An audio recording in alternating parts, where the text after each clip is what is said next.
আসসালামু আলাইকুম, কেমন আছেন সবাই? আশা করছি ভালো আছেন। আমরাও খুব ভালো আছি। আমি আপনাদের মাঝে আরও একটি নতুন ভ্লগ নিয়ে হাজির হলাম। আপনারা দেখতে থাকুন এবং সাথে থাকুন। আর এই যে আমি সকাল সকাল চলে আসলাম আপনাদের মাঝে।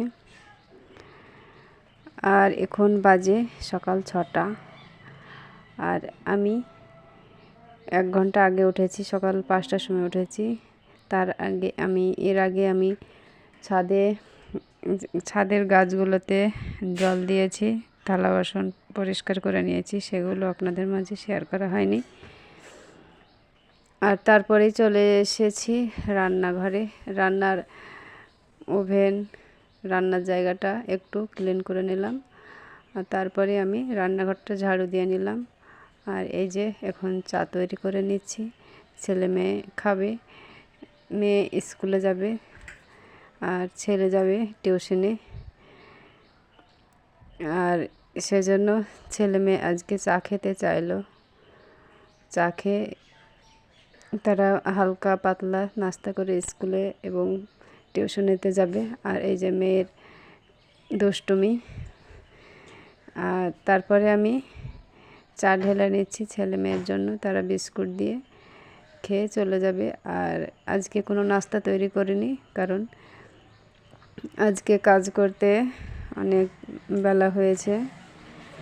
সে কারণেই আমি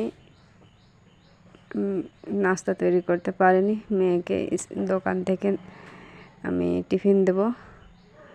আর তারপরেই মেয়েকে স্কুলে পাঠিয়ে দিয়েছি এবং ছেলেকে টিউশনেতে দিয়েছি। তারপরে চলে আসলাম দোকানে। আর এই যে এখন আমি দোকানে 2 ঘন্টা বসে থাকব। আর আমার হাজব্যান্ড মাল আনতে গেছে বাজারে। আমার হাজব্যান্ডের মাল নিয়ে আসা হলে আমি তারপরে বাড়ি যাব। আর এই যে আমার দোকানের একটু চারপাশটা আপনাদের একটু শেয়ার করে দিলাম। কেউ যদি আশেপাশে থেকে দেখছেন, তারাও আমাদের দোকানে এসে মাল নিয়ে যেতে পারেন। তারপরে চলে আসলাম দোকান থেকে। আর এখন বাজে 9টা। 9টার সময় আমি দুপুরে রান্না বসিয়ে দিলাম। আর এই যে এদিকে ভাত বসালাম। আর তারপরে আমি ডাল বসাবো। আর এই যে এখানটায় আমি ডালটা কচলিয়ে ধুয়ে নিচ্ছি, পরিষ্কার করে ধুয়ে নিচ্ছি। মসুর ডালটা যদি ধোয়া যায় তাহলে অনেক নোংরা বেরোয়, সে নোংরাটা তো খাওয়া উচিত নয়। তাই মসুর ডালটা একটু পরিষ্কার করে ক্লিন করে নিলাম। এবার আমি এই যে বসিয়ে দিলাম তারপরেই মসুর ডালটা। আর তারপরে আমি গ্যাসের উনুনটা জ্বালিয়ে দিলাম।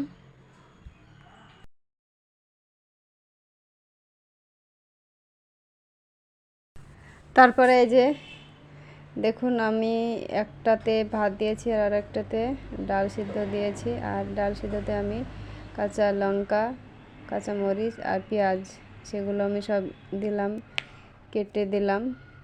আর তারপরে এই যে ওদিকে রান্না হচ্ছে আর এদিকে চলে আসলাম ঘর সামলাতে।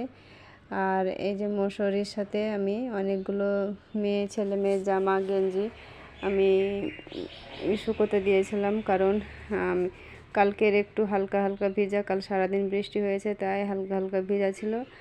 আর ভেজা জামা কাপড় রাখলে অনেক গন্ধ হয়ে যায়, ভালো লাগে না। তাই মশারির চারিপাশে আমি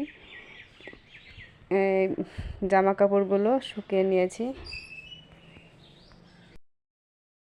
মশারির উপর থেকে জামাগুলো আমি নামিয়ে নিলাম। তারপরে মশারিটা খুলে দিলাম। আর খুলে দেওয়ার পর মশারিটা এখন আমি ভালো করে জড়িয়ে খাটের খাটের যে থাকে ওতে আমি একটু গুঁজে রাখলাম। আর এই যে আমি বালিশ এবং গায়ে দেওয়া এসব জিনিসগুলো আর রেখে দিচ্ছি এক সাইডে, ভাঁজ করে এক সাইডে, খাটের এক সাইডে রেখে দিচ্ছি। আর খাটের উপরে অনেক বালিশ কিংবা অনেক কিছু থাকলে ভালো লাগে না, 2-1টা জিনিস থাকলে খুবই ভালো লাগে। যেসব জামা কাপড়গুলো এলোমেলো হয়েছিল সেগুলো এখন আমি গুছিয়ে ভাঁজ করে রেখে দিচ্ছি। আর এভাবে পরপর সব কাজগুলো এভাবে করে নিলে অনেক কাজ কমে যায়। ভিডিওটি যারা দেখছেন স্কিপ করে দেখবেন না, সম্পূর্ণ দেখে নেবেন। ভালো লাগলে লাইক করবেন, কমেন্ট করবেন আপনার মতামতটা জানার জন্য। আর বেশি ভালো লাগলে সাবস্ক্রাইব করে বন্ধু হয়ে যাবেন। আর তারপরে এই যে দেখুন আমি ছেলে মেয়ের জামা কাপড়গুলো ভাঁজ করে নিচ্ছি। ছোটো ছোটো জামা কাপড় তো একটু তাড়াতাড়ি হয়ে যাবে। আর ওদিকে আমাকে বারবার যেতে হচ্ছে রান্নার ঘরে, সেখানে আমি ডাল সিদ্ধ করতে দিয়ে এসেছি। সেখানে ডাল সিদ্ধ করতে দিয়ে এসেছি, হয়তো পড়ে যাবে সেই ভয়ে আমি ওদিকে টেনশন, রান্না করছি আর এদিকে কাজ। এইদিকে জামা কাপড় ভাঁজ করা হয়ে গেছে, এখন আমি শোকেসে তুলে নেব। আর তারপরে আমি এই যে ঝাড়ু দিয়ে, ছোট্ট একটা ঝাড়ু দিয়ে আমি জানালা থেকে শুরু করে খাটটা আমি সমস্ত আমি ঝেড়ে নিচ্ছি। যতক্ষণ না বিছানা আমি পরিষ্কার করব ততক্ষণ কোনো কাজ হয় না আমার। মাথায় যেন সবসময় একটা টেনশন থাকে যে বিছানাটা কখন পরিষ্কার করব, চোখে খারাপ লাগে দেখতে। আর তারপরে আমি ঘরটা একটু গুছিয়ে নিয়ে চলে আসলাম রান্নাঘরে। আমি অফ ক্যামেরায় ঘরটা ঝাড়ু দিয়েছি। আর এই যে আমি এখানটা ডালটা পাতলা করে একটা ডাল তৈরি করে নিচ্ছি।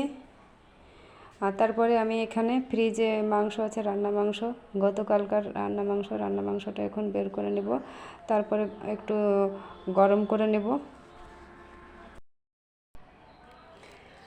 আজকের দুপুরের খাওয়া দাওয়া হবে ভাত, ডাল, বেগুন ভাজা আর এই মাংসটা আমি গরম করে নেব। আজকের এটাই থাকবে। আর সম্পূর্ণটা আমি আপনাদের শেয়ার করতে পারলাম না, কারণ ভিডিওটি আরও লম্বা হয়ে যাবে, হয়তো আপনাদের দেখতে অসুবিধা হবে। আর এই যে আমি রসুন আর পেঁয়াজ আমি তেলে দিয়েছি, একটু আমি ভেজে নিচ্ছি। তারপরে আমি ডালটা বাঘার দিয়ে দিব।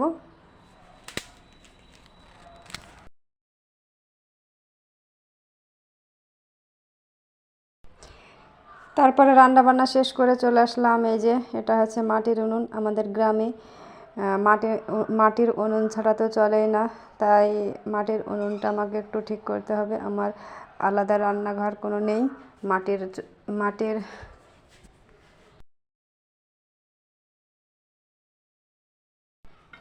তারপরে রান্নাবান্না শেষ করে চলে আসলাম। এই যে মাটির উনুনটা আমি একটু মেরামত করে নেব। বর্ষায় মাটির উনুনটার নাজেহাল অবস্থা।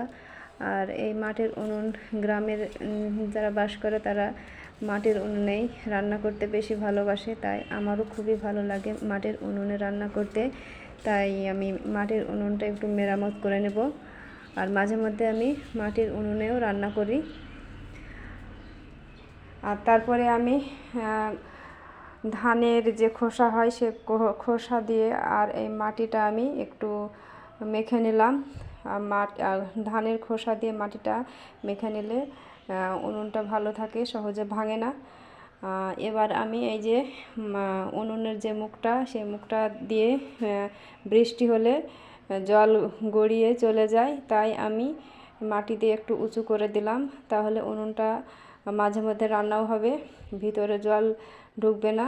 আর উনুনটা ঢেকে রাখলে, উনুনটা না ভিজলে মাঝে মধ্যে রান্নাও করা হবে। আর এই যে ধানের খোসা দিয়ে আমি এবার লেপে দিচ্ছি উনুনটা। ধানের খোসা, গোবর ছাড়া ধানের খোসা দিয়ে লেপে দিলে খুবই ভালো লাগে।